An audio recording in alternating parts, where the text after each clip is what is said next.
Hey guys, I'm back and today I am going to be doing another anti-haul video. I did one a while ago and I will link it in the cards and in the description box below, but I thought it would be fun to do one that is Christmas sets releases focused.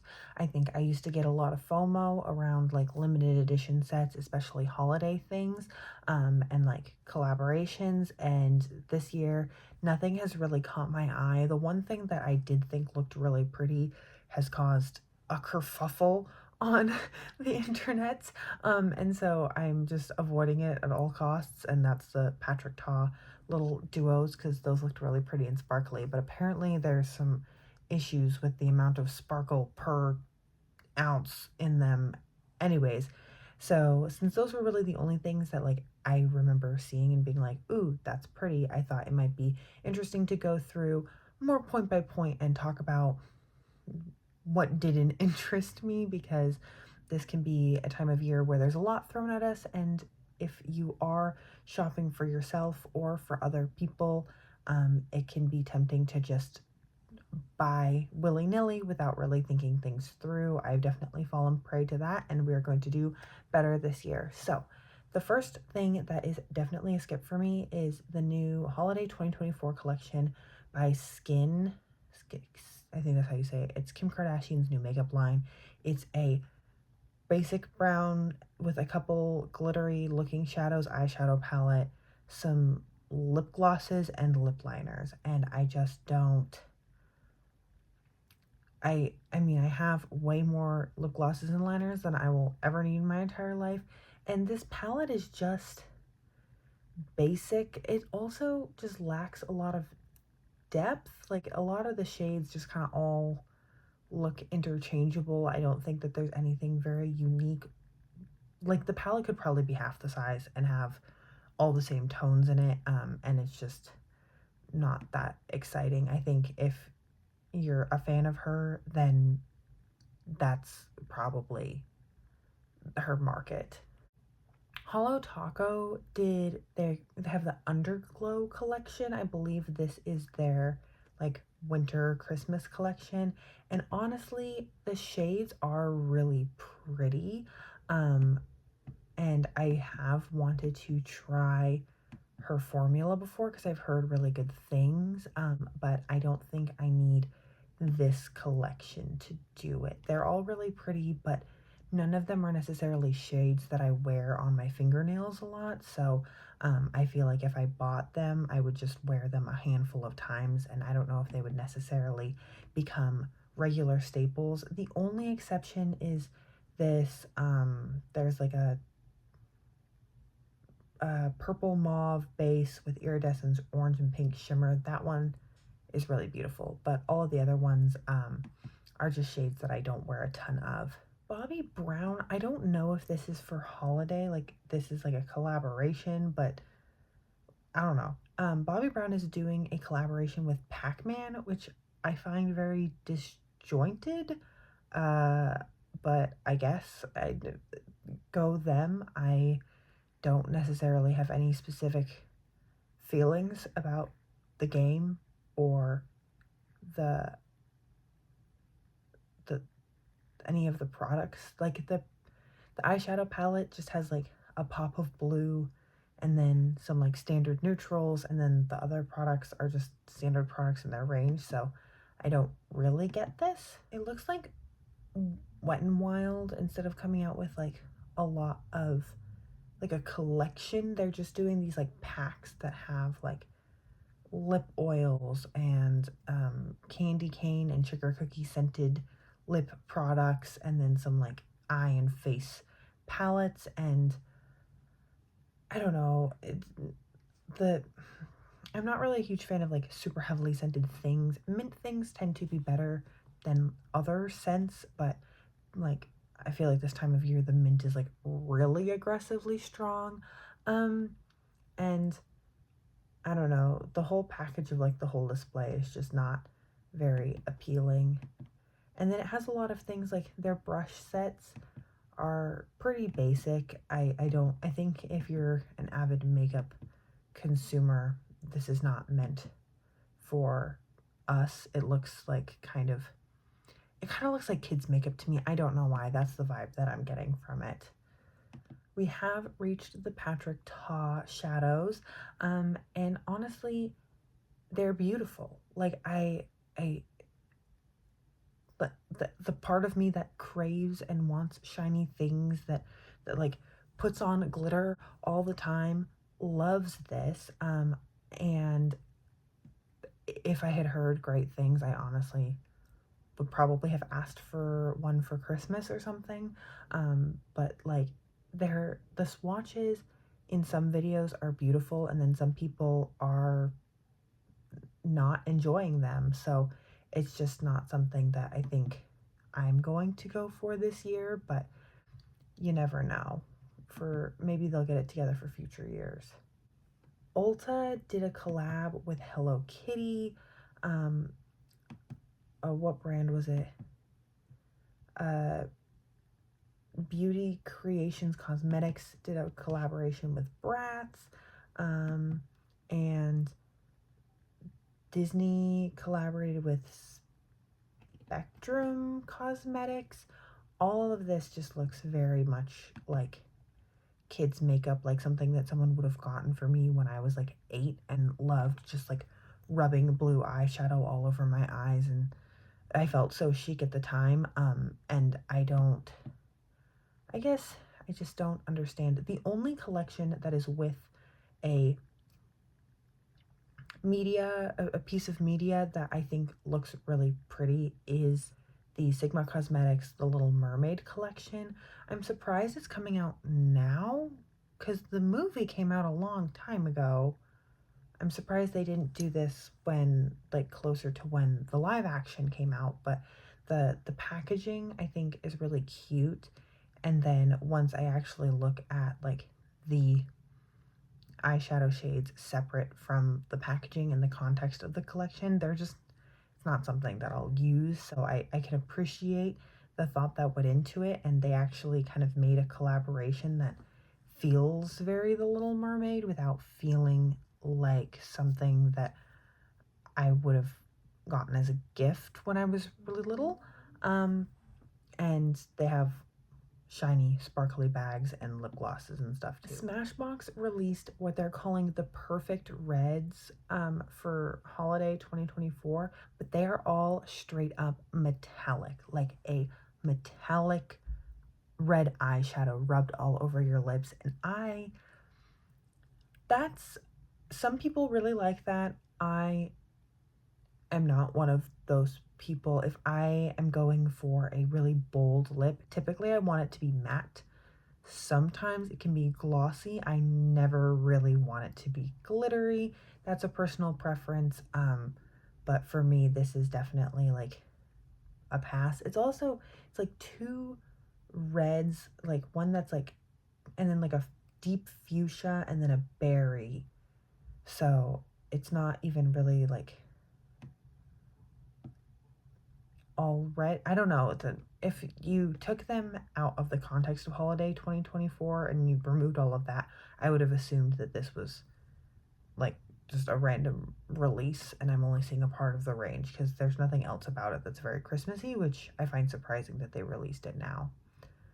NYX has a bunch of sets and things like that as well. It's like Home Alone themed, which I think is kind of cute, like as far as a collaboration slash holiday thing. But it's, from what I understand, not a lot of new stuff. It's like kits of their existing favorite products, like their butter glosses, an eyeshadow palette that I think was previously released, or it's nothing like out of it looks like the format of their other palettes. It just has like extra stuff on it, some of their lip oils, etc.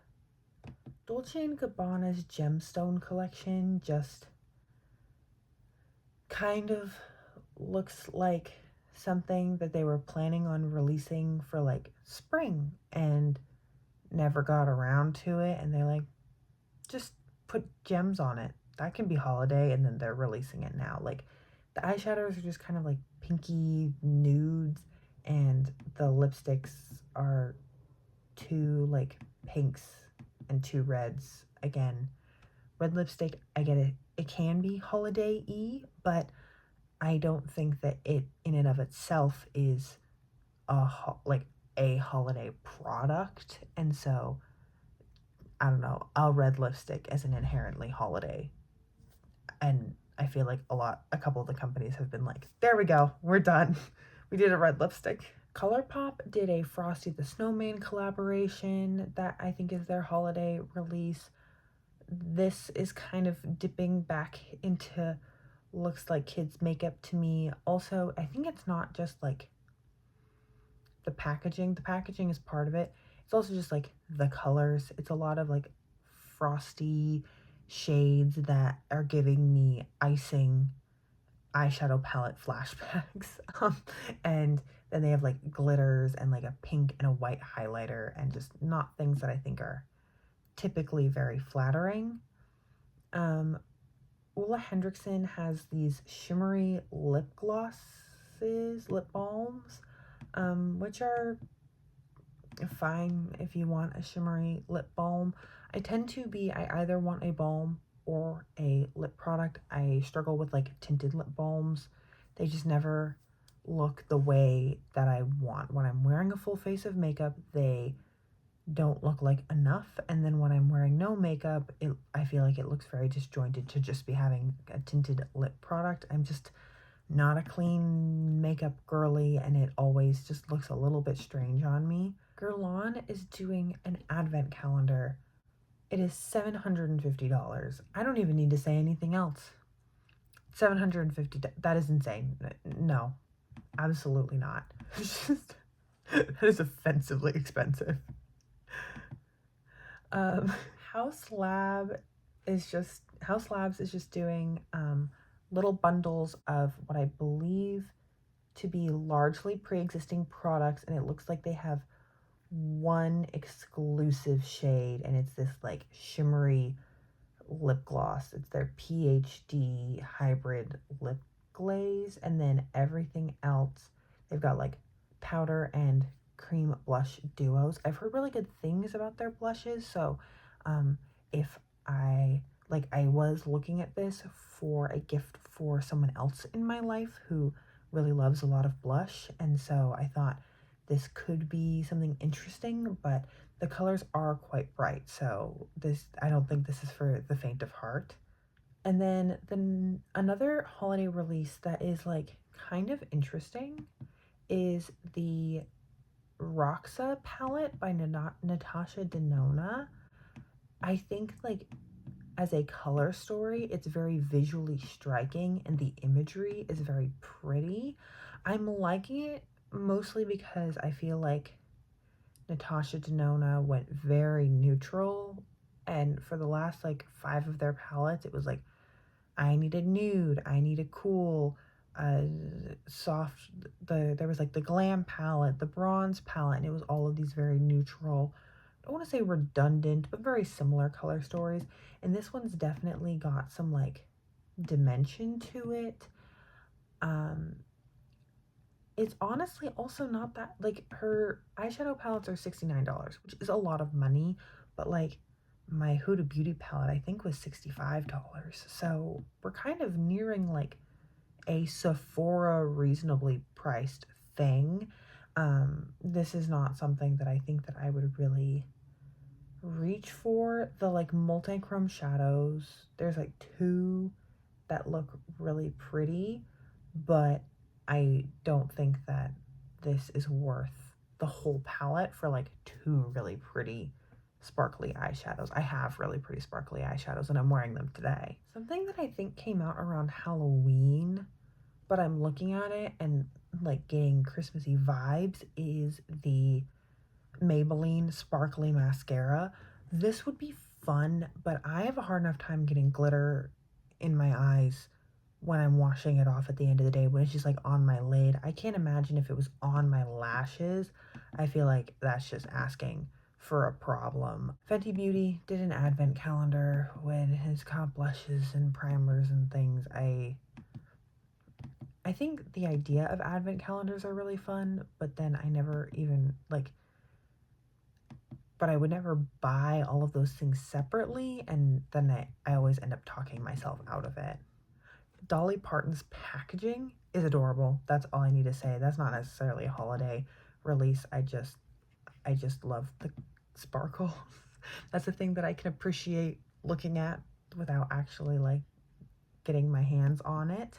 I guess the other Patrick Ta release are these like lip gloss duos, and it's also in these like very bright pink colors, which I think I've seen in a couple different collections, um, not just in Patrick Ta's. So I'm interested, and like walking around just like a mall, I see a lot of clothing and things that are this like bright Barbie pink color, and I'm just surprised that's like a color for Christmas. But I also like kind of love that color, so I'm happy. Like for example, the Chanel Winter Tale collection that has like a bright Barbie pink in the eyeshadow palette, and then a nail polish and a lipstick that are kind of similar shades. Um, and the eyeshadow palette specifically is like four like shimmery looking shades, and I really don't know what I would do with it other than like using it with other eyeshadow palettes, and I rarely reach for a little quad while I'm working out of a larger, more robust palette. So that's just functionally not really what I do when I'm doing my makeup.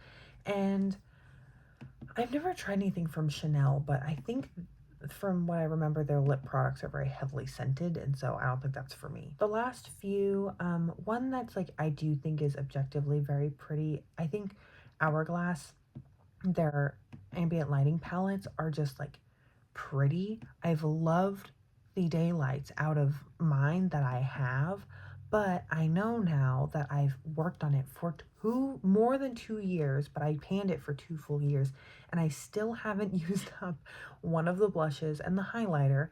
Is that it's really convenient when you have all of the shades there and I can do a full face, but as soon as I start running out of any one thing, it ceases to be really functional as a palette. And since they're baked, I can't repress a bronzer into that empty pan. So these kinds of like face palettes, I think for me in the long run end up not really serving the purpose that I want them to serve when I get it. It looks like they also released little quads that are more like bronzy shades.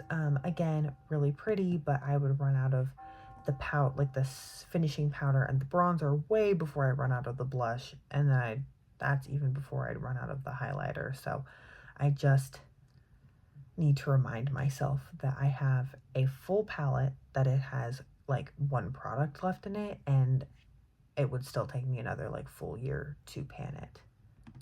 And then the last one I wanted to touch on today is the